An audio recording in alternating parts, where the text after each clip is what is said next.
Samajwadi party की सरकार बनने पर अपनी परंपरा, अपनी संस्कृति और अपने संस्कारों पर गौरव की अनुभूति करनी चाहिए। जनता जो है विधायक से सवाल करती है तो विधायक ये कहते हैं कि हमारी सरकार नहीं थी तो हम कैसे काम करते। और समाजवादियों के विधायक होते हुए भी आज तक आप बंधे के उस पार बड़ी मुश्किल से, बड़ी समस्याओं से ट्रैक्टर पे जो गन्ना लद के जो आता है, कहीं कोई पुल का निर्माण नहीं हो पाया है। आजमगढ़ के गोपालपुर विधानसभा के बीजेपी प्रत्याशी सत्येंद्र राय 11 फरवरी को नामांकन करेंगे। नामांकन करने से पहले पीएम मोदी की वर्चुअल रैली से गदगद सत्येंद्र राय ने आज यानी 5 फरवरी को प्रेस कॉन्फ्रेंस की। उन्होंने कहा केंद्र और प्रदेश की डबल इंजन की सरकार बिना भेदभाव के काम करती है। उन्होंने गोपालपुर के सपा विधायक पर हमला बोलते हुए कहा कि योगी सरकार तो बिना भेदभाव के काम करती है, इसके बाद भी विधायक जी अपने क्षेत्र के विकास के लिए कभी कोई प्रस्ताव ही नहीं दिए और कहते हैं कि हमारी तो सरकार ही नहीं है। अब यह कहने से काम चलने वाला नहीं है। भारतीय जनता पार्टी सबका साथ, सबका विकास लेके चलती है और जितनी भी योजनाएं हैं किसी भी जाति धर्म को देख करके उसको किसी को लाभ देने का पिछली सरकार की तरह काम नहीं हुआ है। वो सारे लोगों के लिए है और सारे लोगों को उसका लाभ मिला है। तो हम लोग इस चीज़ों पर विश्वास नहीं रखते हैं। हम लोग भारतीय जनता पार्टी के सिपाही हैं और जो पार्टी की नीतियां हैं बिना किसी भेदभाव के हर लोगों के दरवाजे पर डोर टू डोर जाते हैं, उनके लिए खड़े रहते हैं और उनके बीच में काम करने वाले लोग हैं। उत्पादन के क्षेत्र में गोपालपुर के किसान भाइयों का जो है बहुत बड़ा योगदान है और सबसे ज़्यादा गन्ना उत्पादन जो है देवारा क्षेत्र में होता है। और समाजवादियों के विधायक होते हुए भी आज तक आप बंधे के उस पार बड़ी मुश्किल से, बड़ी समस्याओं से ट्रैक्टर पे जो गन्ना लद के जो आता है, कहीं कोई पुल का निर्माण नहीं हो पाया है। हमारा ये कहना था कि जब जनता जो है विधायक से सवाल करती है तो विधायक ये कहते हैं कि हमारी सरकार नहीं थी तो हम कैसे काम करते। अरे 2017 के पहले 2012 तक, 12 से 17 के बीच में आपकी सरकार थी, तब आपने क्यों नहीं किया? आप कहते हैं कि आपका गढ़ था, तब तो आपको करना चाहिए था।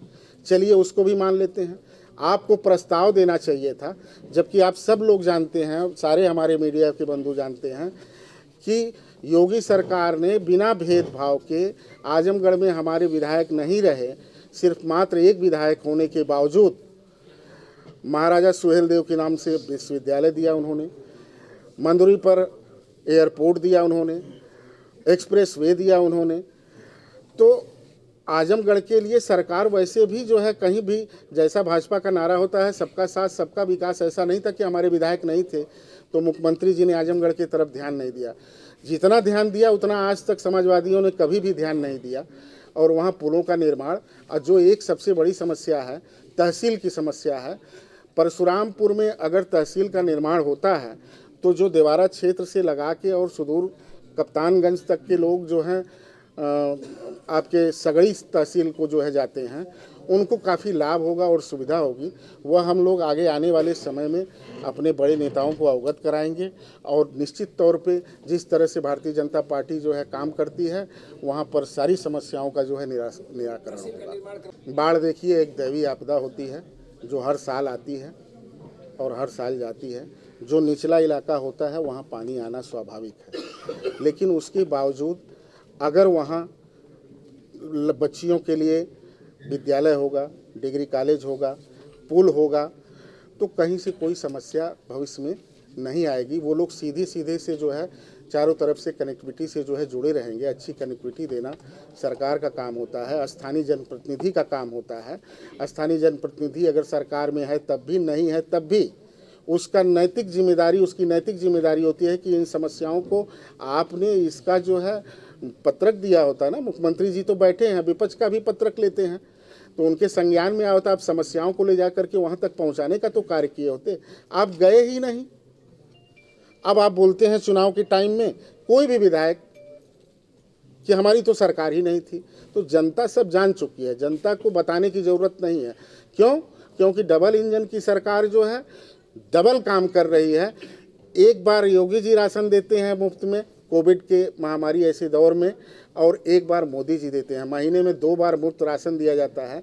क्यों दिया जाता है कि उस गरीब से पूछिए ना कि ये कोरोना महामारी में आप, मैं, हम सब लोग उसके जो है भुगतभोगी रहे हैं, कैसे उसका जो है पेट भरने का काम जो है चलता रहा होगा, जो दिन भर मेहनत मजदूरी करके काम करता है। तो डबल इंजन की सरकार जो है डबल काम कर रही है और विकास चौतरफा हो रहा है, ये सारे लोगों के संज्ञान में है।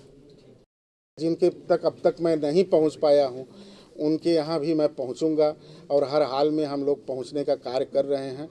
उनसे भी विनम्र निवेदन है कि कृपया आप भी जो है थोड़ा सा धैर्य रखिए, संयम रखिए। एक एक दरवाजे पर हम लोग कार्यकर्ता के रूप में पहुंचेंगे और आप सभी लोगों का आशीर्वाद लेकर के गोपालपुर की धरती पर कमल खिलाने का प्रयास करेंगे। प्रयास क्या करेंगे, कमल खिलेगा।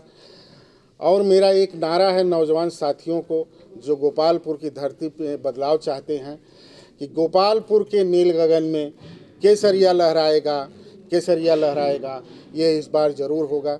इन्हीं बातों के साथ नमस्कार। आप सभी लोगों का हृदय से धन्यवाद ज्ञापित करता हूं। आप लोग आए, मेरी बात को जनता के बीच में रखने का मौका दिए, इससे मैं काफ़ी अभिभूत हूं। और आप एक कड़ी हैं हमारे और जनता के बीच, जहां हमारे में कमी होती है वहां आप उसका बोध दिलाते हैं। इसके साथ ही अपनी बात को समाप्त करता हूं।